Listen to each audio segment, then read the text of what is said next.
So today we're diving into one of the biggest financial plot twists in history. How two world wars didn't just reshape borders, politics and everybody's hat fashion, but also how they gave birth to national insurance and the modern welfare state. And yes, this absolutely does connect to mortgages and home ownership. Because when governments step in to spread risk, then private insurance and lending change forever, and for the better. So let's rewind to pre-1914 Britain. Back then life was basically just a game of don't get ill, don't get injured, don't get old. Because there was absolutely no safety net. If you fell sick or lost your job, then you fell back onto your family, the church, or the fearsome poor laws, which were about as supportive as a deck chair made of string. There were some early insurance schemes, but these were patchy, local, and often run by friendly societies. There were sort of community insurance clubs that generally met in pubs, which all sounds lovely, but it wasn't a national safety net. So when World War I broke out in 1914, suddenly the government was dealing with risk on a level which had never been seen before. For the first time in history, you had millions of men leaving their jobs, masses of men being injured or made permanently disabled, an unprecedented amount of widows and orphans, and the entire economy being redirected towards survival mode. And the government of the day realised that if they didn't do something to insure their citizens, then the entire economy would collapse faster than a souffle in a hurricane. So the government acted fast and expanded what were limited forms of national insurance that had started in 1911. And they started to cover more workers and include things like sickness and unemployment pay. It wasn't a generous package, but it was a starting point. And it was a massive shift in thinking. For the first time ever, the state actually took on the responsibility of protecting people from life's biggest shocks. Now, between the First World War ending and the Second World War starting, we had the Great Depression. Unemployment skyrocketed and poverty rose to unprecedented levels. Private charities just couldn't keep up.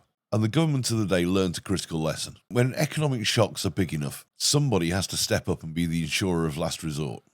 And if World War I planted the seed of national insurance, then World War II built the forest. Bombings destroyed homes on a massive scale. Millions of men and women served overseas. Injury, trauma and long-term disability were widespread. And in 1942, the economist William Beveridge dropped one of the most important documents in UK history, the Beveridge Report. And this report argued that after the war ended, Britain had to fight the 5 evils: want, disease, ignorance, idleness and squalor. And the proposed solution was a cradle-to-grave national insurance system, funded by workers and employers, with the government acting as a stabilising force. And the people loved it. And as a result, in 1946, the UK created the national insurance system that we still use today. Universal contributions, universal benefits, sickness and maternity pay, the state pension, and later in 1948, the NHS was added. And this fundamentally changed how the economy in Britain worked. Suddenly, for the first time in history, ordinary people could take financial risks, like changing jobs, saving for a home, or even starting a family, without worrying that one small accident would completely ruin them. And you might be thinking, yeah, this is all very interesting, but how does it link back to mortgages?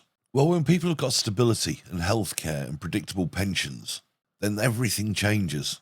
It's these systems that make people mortgageable. Banks start to feel confident lending for 25 or 30 years because they know that the government is backstopping people's health. So with the birth of national insurance and the welfare state, Britain took a turn that would make it look completely different to the rest of Europe. And the explosion in home buying in the 1950s and 60s only really happened because the government of the day removed the fear of financial shocks. So that's how 2 world wars transformed the UK from every man for himself into a society where risks were shared and communities worked together and the foundations of modern home ownership were formed. I hope you enjoyed this little dive into economic history. And if you did, then drop a comment below. And make sure you give me a follow or subscribe for more of the history of money, mortgages and insurance. I'm Patrick Weightman, your local mortgage and protection advisor, serving clients up and down the UK. Speak to you soon. Bye-bye.